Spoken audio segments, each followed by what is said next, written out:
Բարև ձեզ, հարգելի քաղաքացիներ։ Ես մի քանի օր առաջ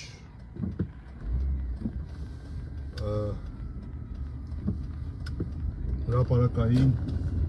խոստացել էի անդրադառնալ մի կարևոր թեմայի,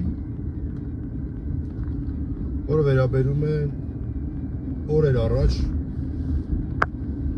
ընդհանրապես մի քանի օր առաջ, մարտի 24-ին, եթե չեմ սխալվում, Երևանի քաղաքապետարանի առջև տեղի ունեցած մի հարցազրույցի, որը տվել էր ՔՊԻ դաշնակից, ՔՊԻ հետ կոալիցիա կազմած Արամ Զավենի Սարգսյանի կուսակցության երևացող անդամը, ավականու անդամը, ազգանունը Անի Խաչատրյան անունով, կապված այդ ժամանակ Երևանի քաղաքապետարանի դիմաց բողոքի ակցիա իրականացնող անձանց հետ, եւ նա այդտեղ իրեն թույլ էր տվել որոշակի արտահայտություններ, որոնք մտածելու տեղիք են տալիս։ Այսօր կակրած Գյումրիի ընտրությունների մասով լրության օր է, կարծում եմ լավ առիթ է, որպեսզի գյումրեցիները, նրանք ովքեր որ դեռ վերջնական որոշում չեն կայացրել,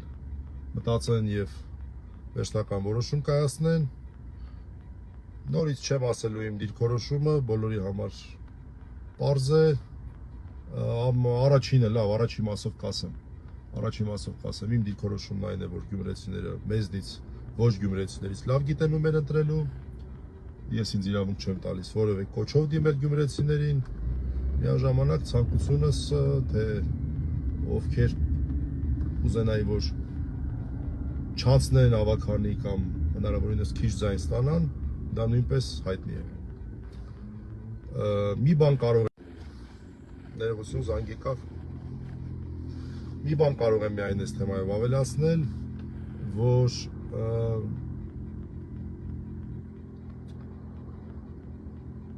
այստեղ կոչ կանեմ անպայման մասնակցել ընտրությանը։ Եթե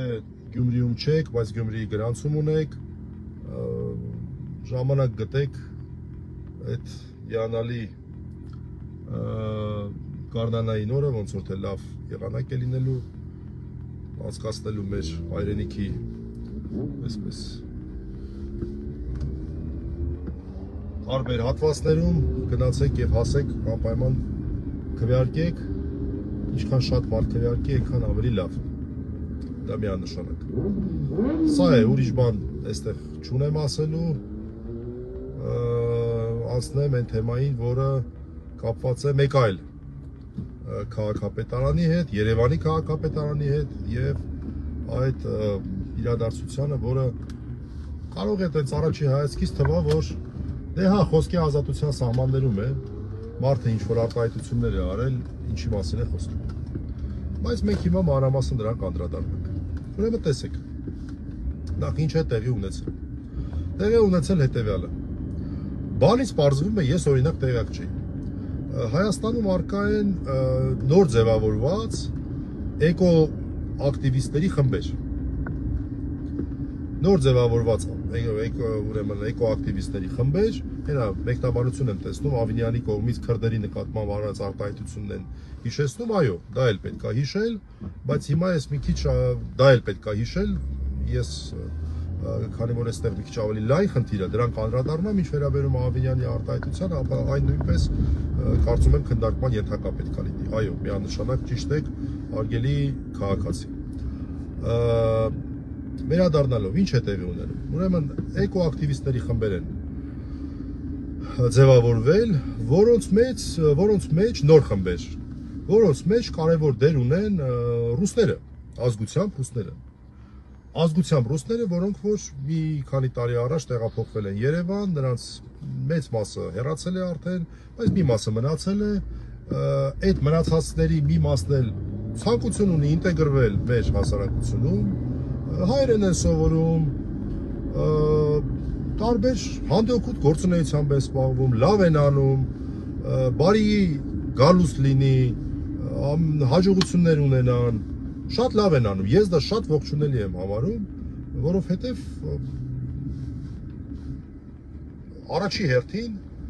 դա այդպես ինչ-որ դեմոգրաֆիայի համար վտանգ չներկայացնող թվերի մասին է խոսքը, սա մեկ, երկրորդը գործ ունենք մշակույթով մեզ շատ մոտ ժողովրդի հետ, բարեկամ ժողովրդի հետ, երրորդը մենք էլ մեծ թուրք ունենք, շատ մեծ թուրք ունենք, անհավեմատ մեծ թուրք ունենք Ռուսաստանում եւ առիթ ունենք նաեւ մեր օրինակով ցույց տալու, թե ինչպես ենք մենք վերաբերվում այստեղ բնակվող ռուսներին, ակնկալելով փոխադարձ վերաբերմունք նաեւ Ռուսաստանում բնակվող հայերի նկատմամբ, սա էլ է շատ կարևոր։ Այս մարդիկ իրենց մշակույթում մտած է այս կանաչի նկատմամբ վերաբերմունքը, դե մեր քաղաքը առանձն էլ լավ վիճակում չի կանաչի մասով, հիմա էլ այս Ավինյան ենք, մեր հարկերի հաշվին, ես էկոլոգիական իրավունքների մասնագետ չեմ էլ պատրաստվում այդտեղ մտնել, նախ գիտելիք չունեմ, երկրորդ ժամանակ չունեմ, բայց որպես քաղաքացի շատ եմ ցավում, այն ինչ որ տեսնում եմ, հենա հիմա համասարանի մոտերն եմ, եկան առողջ ծառերը կտրեցին, այսինքն մեր հարկերի հաշվին առողջ ծառերը կտրում են, հիվանդների մասին չի խոսքը, որպեսզի տեղի ինչ որ անուն հուդայա ծառեր տնկեն, չգիտեմ 10 տարի հետո, 20 տարի հետո, 30 տարի հետո կկպնի, չի կպնի այդ ծառը, փոքր ծառեր են ինչ որ դեկորատիվ, որևէ բան չիրականացնող։ Ամառը այս ծառերի ստեղ եմ ես մեծացել, այս թաղերում եմ ես մեծացել։ Գալիս ենք այդ ծառերի հովին, ստեղ շախմատի տան կողքնել մի հատ մեծ ծառ կա, հիշում եմ, թթի ծառեր, թութ էինք ուտում, նստում ենք, հովանում ենք, մի խոսքով, մեր հարկերի հաշվին, տեսեք որն է բանը, ոչ միայն լավ բան չեն անում, այլև վատ բան են անում, մեր հարկերը ծախսում են, այդ ծառերը կտրելու, դրա տեղը ինչ որ անհասկանալի բաներ դնելու վրա, հետո էլ տենց հղում են անում, մեր մասնագետները ասում են, որ դա լավ է, ապտոցս դնեմ աշկերից ցաված, մեր մասնագետները ասում են, որ դա լավ է, եւ այլն եւ այլն։ Ինչ որ մարդիկ կան, որ սրանով զբաղվում են, բայց տենց ես այդտեղ շատ մանրամասն չասեմ, ամեն դեպքում որպես քաղաքացի ես եմ կտրուկ դեմ այս ծառերի հատմանը, ավելին հուսով եմ այդ օրը շուտ կգա, երբ որ այս քաղաքական իշխանությունը այլևս կզրկվի իրենց իշխանական լծակներից, կպենք եւ հնարավորություն կլինի այս հարցերը օբյեկտիվ, անկողմնակալ քննության ենթարկել ու տեսնել, թե այստեղի կոռուպցիոն խնդիրներ կան, ինչ խնդիրներ կան, քաղաքի էկոհամակարգը ավիրելու խնդիրներ կան եւ այլն։ Հիմա այս մարդիկ, որոնք տենց ինչ որ տարբեր խմբեր են, որտեղ միայն ռուսներ չեն իհարկե, բայց ռուսներ էլ կան, գուցե նաև բավական ակտիվ դեր են կատարում, ինչ որ էկոխմբեր են ստեղծել, այդ թվում նաև ցանցեր եւ տարբեր բողոքի գործողություններ են կատարում, բողոքելու, որ այ ախպեր, ես ինչ եք անում, ձեր քաղաքն է, ձեր քաղաքի երեն ինչ եք արեցում։ Ու մեր քաղաքն է, որտեղ այդ մարդիկ ստեղ են ապրում։ Այս մարդիկ, դա իդեպ մարդիկ կան, որ նաև Հայաստանի քաղաքացիություն են ձեռք բերել այդ մարդկանցից, որոնք նույնպես ողջունելի է, ավելի մեծ ինտեգրացիա է, սկսել են նորից ասեմ հայերեն սովորել, շատ լավ է, ես դա շատ ողջունում եմ, մի խոսքով։ Հիմա հերթական անգամ այս մարդիկ գալիս են, մարտի 24-ներ, 5-ներ օրերը կներեք, խառնեմ վերնագրի մեջ վիդեոյի օրը նշված է, լայվի նկատի ունեմ։ Գալիս են եւ բողոքի ակցիա են անում քաղաքապետարանի դիմաց։ Այդ կինը դուրս է գալի այդ քպայական ասենք, էլի տարբերություն չկա, այդ քպայական հավաքանին դուրս է գալի։ Դուրս է գալի, չգիտեմ ինչի է դուրս գալի, երևի դուրս է գալի, ուզում է լսի տեսնի, այս մարդիկ ինչ են ուզում, ինչից են բողոքում, որոշ հեռավորության վրա կանոնում է, այդ պահին լրագրողները, որոնք որ այդտեղ են լուսաբանելու համար, մոտենում են եւ հարցեր են ուղղում իրեն։ Այդ ընթացքում այդ տիկինը ուրեմն ինչ է ասում։ Ասում է մենք մեր բանը առաջ ենք տալիս ռուսական վնգստոցին չնայելով, որում սկզբից քաղաքացիության մասին է խոսում, հետո արդեն ազգության մասին է խոսում։ Ռուսական վնգստոցին չնայելով մենք առաջ ենք տալու։ Դե Նիկոլիցի շտի սովորեն։ հիշում եք այն ժամանակ էլ վնգստացող դատավորների մասին էր դա խոսում, բնականաբար լավ ուսուցիչ ունեն, այդ ուսուցչից սովորում են։ Երկու ձևակերպում է թույլ տալի, մեկ է ռուսական վնգստոցը, մեկն էլ որ ռուսներն ովքեր են, որ իրանց ասածը մեկ բանի տեղ տնենք, այս ձևակերպմամբ ինտերնետ տալիս է, շարունակում է իր գործը։ Հիմա հարց կարող է առաջանալ, դե հիմա ինչ խոսքի ազատության շրջանակներում։ Հարգելի ընկերներ, այստեղ սկսում ենք մի հատ կարևոր իրավական կտոր։ Ուրեմն Հայաստանի Հանրապետության քրեական օրենսգրքում գոյություն ունի 329 հոդված։ Մի հատ խնդրի այդ հոդվածը նայեք, եթե հնարավորություն ունեք, դե Google-ով հեշտությամբ կարող եք գտնել։ Arlis համակարգում կարող եք նայել։ Այնտեղ քրեական պատասխանատվություն է սահմանվում որոշակի հատկանիշով խմբերի նկատմամբ, ուրեմն ուշադրություն դարձրեք, խտրականություն, անհանդուրժողականություն, թշնամանք հրահրելու, քարոզելու համար։ Նորից եմ կրկնում, խտրականություն, անհանդուրժողականություն, թշնամանք։ Բնականաբար այստեղ թշնամանքի մասին չի խոսքը, եւ կարծում եմ նաեւ անհանդուրժողականության մասին չի խոսքը, բայց խտրականության մասին խոսք կա։ Խտրականություն, անհանդուրժողականություն, թշնամանք, այն վերջի երկուսը հանեք, խտրականություն։ Այսինքն մարդու արածը ինչ է, եթե ոչ խտրականության հրահրում, խտրականության քարոզ։ Այսինքն եթե մարդը ազգությամբ ռուս է, Հայաստանի Հանրապետության քաղաքացի է, թե չենք չգիտի է, ինքը իրավունք չունի բողոքի Երևանի քաղաքապետարանի գործողությունների դեմ։ Ընդ որում, գիտեք ինչն է հարցը, այս մարդիկ չեն եկել իրանց նեղ անձնական հարցերով կամ իրանց խմբային հարցերով բողոքելու, չեն եկել ասել, չգիտեմ, ռուսների նկատմամբ օրինակ ավելի բարձր հարկեր եք սահմանում, չգիտեմ, կա տես բան թե չէ, օրինակ եմ ասում, էլի, բնակարանի գներն են բարձր, այս ինչը սենց չի, այն ինչը նես չի, չէ, ախպեր, այս մարդիկ եկել են այն հարցերով, որի շահառուն առաջի հերթին մենք ենք, մեր երեխեքն են, եւ նաեւ իրանք են։ Դա շատ տրամաբանական է, որտեւ իրանց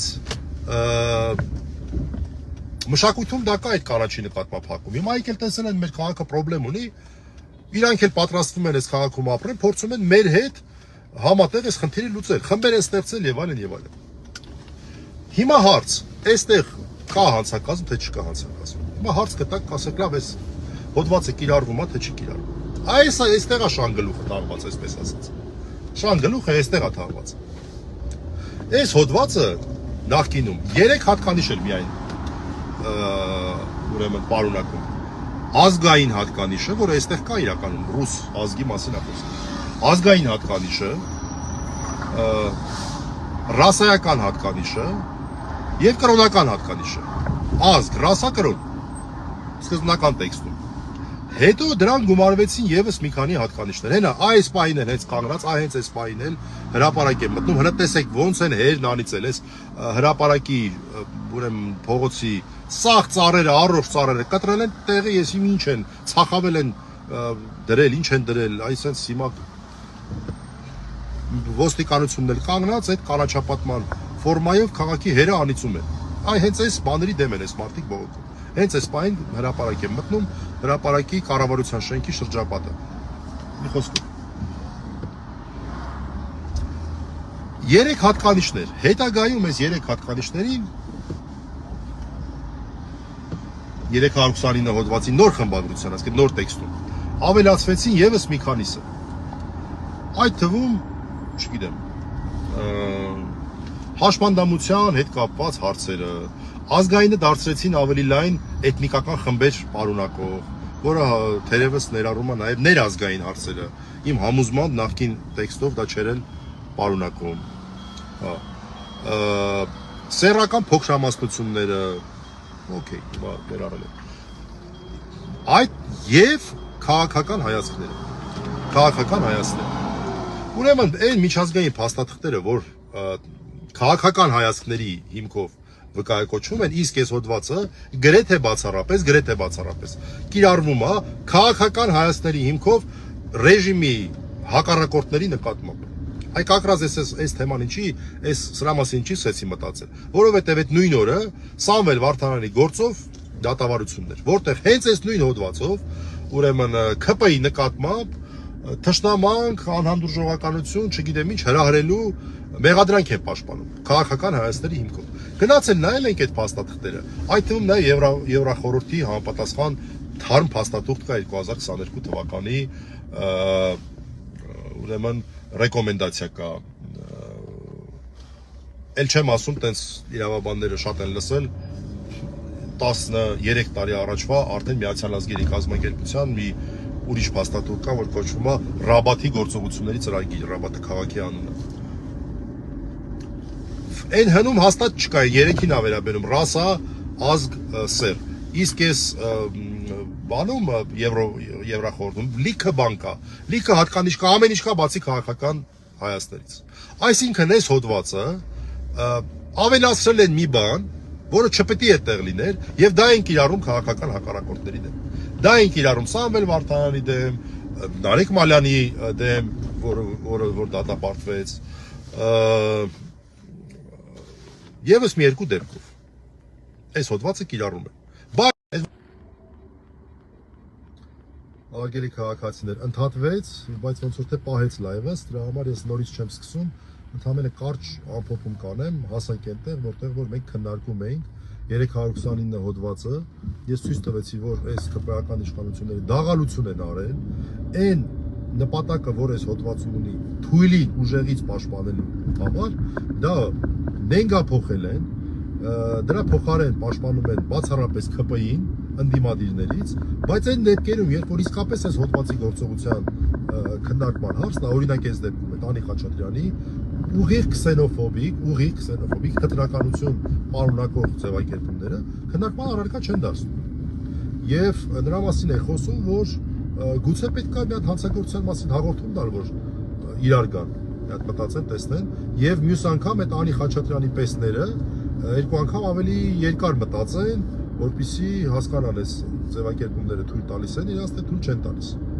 Գուցե դա է պետք է։ Բայց ես կարճ կուզենայի անցնել այն չափանիշներով, որ այստեղ առկա է։ Օրինակ, չափանիշներից ամենակարևորներից մեկը անձն է, որը որ խոսում է։ Նույն հայեմատություն եմ հասկացնում Սամվել Վարդանյանի դեպքի հետ։ Ով է Սամվել Վարդանյանը այդ ավտոբուսի գործի ժամանակ։ Ճանաչում եք իրար, չէ։ Ինչ էր, կուսակցության անդամ էր, հայտնի երգիչ էր, քաղաքական գործիչ էր, չէ, սովորական տղա էր, որը գնացել էր 18 թվականին մասնակցել էր այս խայտարակ process-ին, հետո տեսել էր, որ իրան օգտագործել են իրենց իշխանությանը հասնելու համար, մասնակցել էր 44-օրյա պատերազմին, դրանից հետո բավական ակտիվ ընդդիմադիր գործունեություն էր իր։ Դու այսինքն գործունեությունը որն է բողոբան են, միցինգ էր գնում, մարդը մասնակցում էր, չգիտեմ, այդ էր։ Եվ բավական կոշտ քննադատության էր ենթարկում այս ԿՊ-ական իշխանությունները։ Իսկ ով է Անի Խաչատրյանը, բավական լուրջ տեղ ունեցող, ուրեմն կուսակցության Երևանի հավաքանու անդամ։ Անհայմատելի է, չէ, օրինակ այս չափանիշը։ Կամ օրինակ այսպես կոչված համատեքստն է այստեղ կարևորվող հանգամանքներից մեկը։ Դեռ հասկանանք համատեքստը այստեղ որն է։ Համատեքստը այստեղ որն է։ Շատ կարևոր է համատեքստը, որ օրինակ Հայաստանում բավական լուրջ հակառուսական տրամադրություններ, որը ոչ թե պետության մասին է խոսքը, այլ հենց ազգության բուստերի մասին, ուրեմն խթանող մարդիկ կան, անընդհատ նման այսպես Facebook-յան գրառումներ եք տեսնում եւ այլն, այսինքն այստեղ նույնպես վտանգ կա մեծ։ Եվ այլն, մյուս հատկանիշները նույնպես կարևոր են, օրինակ մի հատկանիշն ասեմ եւ վերջ։ Ձևը եւ բովանդակությունը։ Մարդը ոչ թե տենց իր անկերոջ հետ խոսելա եւ կողքից մեկը զայնագրել է, չէ, այլ ինքը լավ էլ գիտակցել է, որ լրագրողներին է ասում եւ այդ իր խոսքերը տարածվելու են, այսինքն ինքը ինտերվյու է դա տվել։ Մարդիկ մոտեցել են, հարցազրույց է տվել այդ բանը, ճեպազրույց է կազմակերպել տենց ոտի վրա։ Ոչ թե ինչ որ կողքից մեկը նկարել է, երբ որ ինքը մեկի հետ խոսում էր, ինչ որ մտքեր էր կիսում։ Սա էլ է շատ կարևոր հատկանիշ եւ այլն։ Հիմա ես այդ նախորդ գրառումից հետո այս մարդիկ իմ հետ կապվեցին։ Ես հասկացա, որ այդպես հայաստանյան իրականությունից չեն ճանաչում։ Ուրախացա, որ չեն ճանաչում։ Հայաստանյան քաղաքական ուրեմն կոնտեքստը շատ լավ չէին պատկերացնում։ Դե իհարկե գիտեն ով է իր ղեկավարը, այդ տեղեկատվությունը գիտեն, քաղաքապետին շատ լավ գիտեն։ Ես ամեն դեպքում իրաց տեղեկացրեցի, ասացի, գիտեք ինչ, սա ձեր խնդիրը չի, սա մեր խնդիրն է, որտեղ սա անձնական բնույթի ենթադրյալ հանցագործություն չի, սա Հանրային անվտանգության դեմ ուղղված առարկա։ Ինչքան ձեր խնդիրն է, այնքան էլ մեր խնդիրն է։ Ես լես այնպես չի, որ ձեզնից համաձայնություն եմ խնդրում կամ ինչ-որ պես մի բան, չէ։ Ուղղակի ձեզ նախ հարցնում եմ ասում, կարող է դուք ինչ-որ գործընթաց եք նախաձեռնել, ասեցին չէ, մենք որևէ գործընթաց այս պահին չենք նախաձեռնել, բայց իհարկե տենց սրած սիրո ասեց, բայց իհարկե շատ տհաճ էր դա լսելը, դա որտեղ տենց հեչ սիրուն բան չէր, այդ ինչ ասելու բան էր։ Դե ասացի, հա, դե բնականաբար։ Եվ տեղեկացնելու, որ ինչ-որ լրացուցիչ տեղեկատվություն եթե կար չէ, այս է լրացուցիչ տեղեկատվություն, ունակ այն է լրացուցիչ, որ այդ մարդկանց մեջ կան Հայաստանի Հանրապետության քաղաքացիներ։ Դա խտրականություն չի, ինչ է։ Անկամ եթե Հայաստանի Հանրապետության քաղաքացիներ չլինեն, Հայաստանի Հանրապետությունում տեմական ժամանակ այո, Գյումրիի ընտրությունը վաղը որ լինելու է։ Չէ՞ որ այնտեղ կարան մասնակցեն նաև, եթե չեմ սխալվում, 6 ամիս Գյումրիում գրանցված մշտապես բնակություն հաստատած օտարերկրացիները։ Ինչի՞ է դες, որտեղ համայնքային խնդիրները ուրիշ են իրաց բնույթը։ Այս մարդիկ հո քաղաքական հարցեր չեն բարձրացնում։ Այս մարդիկ բարձրացնում են համայնքային նշանակության հարցեր, ծառերի հարցը իրանց էլ է վերաբերում։ Հավասարապես, եթե իրանք բնակվում են, մշտապես բնակվում են Հայաստանում եւ մտադրությունն է շարունակել Հայաստանի Հանրապետությունում բնակվել։ Մտադրություն պես ասեցին, մեկը ես չունեմ վերադառնալ Ռուսաստան։ Դա իրանց գործն է, ունեն թե չունեն։ Ամեն դեպքում սա խտրականության դասական դրսևորում է, որովհետև այդ մարդիկ ունեն բողոքի ձայն բարձրացնելու իրավունք, ունեն խաղաղ հավաքներ իրականացնելու իրավունք, որ այդ պահին իրականացնում էին, եւ խտրականություն դնել, վերջում էլ ասել ռուսական վնգստոցին հակառակ մենք մեր ծրագրերը իրականացնելու ենք, դա իմ պատկերացմամբ տեղավորվում է, շատ ավելի շատ է տեղավորվում 329 հոդվածի ներքո, քան օրինակ նույն Սամվել Վարդանյանի դեպքը։ Շատ ավելի շատ է տեղավորվում։ Եվ որպեսզի մենք ցույց տանք մարդկանց, որ այս 329 հոդվածը ինչի համար է նախատեսված, գուցե թե այս գործողությունը անենք։ Ես կշարունակեմ իմ քննարկումները, ուսումնասիրությունները եւ եթե լրացուցիչ ինչ-որ նաեւ կարծիքներ կլսեմ սրա հետ կապված եւ եթե կարիք կլինի, դա կներկայացնենք։ Նորից ասենք, անձամբ իմ ինչ-որ տեղ հետ պահող բանը որն է, ես որևէ մտադրություն չունեմ այդ կնոջը տանեն փակեն, լավ էսպես ասեմ։ Չեմ էլ ուզի այդպես լինի եւ դա չի խնդիրը, չնայած իր նկատմամբ խիստ բացասական վերաբերում, որ ծայրահեղ բացասական վերաբերմունք ունեմ, բայց դա իմ նպատակը չի եւ չեմ ուզում այդպես լինի։ Նորից ասեմ, կինա մեկ ու լավ այդ գործոնը վերջակետ դնենք, հենց այդ գործոնով։ Բայց սրա նպատակը ավելի շատ լինելու է կանխարգելիչ նպատակը լինելու, որովհետեւ գիտեք ինչ, 1-2 նման բաներ լինեն, այդքան 2.5 միլիոն մարդ է ապրում Ռուսաստանում, բա որ իրանք նույն բանը մեր նկատմամբ անեն։ Ունես չի որ դեպքեր չեն լինում, չեն անում։ Բա որ լեգիտիմ հնարավորություն եք տալի։ Հիմա ես չգիտեմ, տարածվել է, չի տարածվել այս նյութը իրանց մամուլում գրել են, չեն գրել, չգիտեմ։ Մեր մամուլում տես լայնորեն տարածվել է։ Բա այդպես ո՞նց կլինի։ Սա ուղղակի շատ վտանգավոր առարկա իմ պատկերացմամբ ազգային հենքով այսպիսի բաներ անելու։ Սրա մասին եմ ուզում խոսել, եթե մարդիկ կան կուզենային քննարկել այս հարցը լրացուցիչ, ես պատրաստ եմ այս հարցը քննարկելու։ Այս լրության օրը կարծում եմ արդյունավետ օգտագործեցինք, վաղը շատ կարևոր ընտրություններ են տեղական ինքնակառավարման, բայց շատ քաղաքական ընտրություններ են մեր երկրորդ քաղաքում, մեր Գյումրիում։ Ես կրկնեմ սկզբի ասածս ասեմ, որ կոչ եմ անում քաղաքացիներին։ Մի հատ ամենակարևոր կոչը անպայման մասնակցեք քվեարկությանը։ Եթե Գյումրիում չեք, թե ընդդեպի գրանցում ունեք, մի այսպես ափսոսեք այդ ժամանակը, գնացեք եւ մասնակցեք քվեարկությանը, սա շատ կարևոր քվեարկություն է։ Եվ մի բան էլ ասեմ, Գոհարներ Մելոյան խոսում, նրա մասին, որ տեղեկություններ են ստացել, որ այսպես տարբեր հիմնարկների ղեկավարներ, արդեն պարզ է թե ում համար, ստիպում են, որպեսզի նկարեն իրանց այսպես քվեարկությունները մեքենայով հեռախոսով նկարեն, հետո իրանց ներկայացնեն։ Ուրեմն իմացեք, որ դա հանցագործություն է, ձեզ նման պահանջ ներկայացնողը, խորհուրդ տվողը, առաջարկություն անողը հանցագործություն է կատարում եւ դուք մի դարձեք այդ հանցագործության կատարողներ։ Դա պարզապես հանցագործություն է։ Դա պարզապես հանցագործություն է։ Այսքանը, շնորհակալություն, հաջողություն։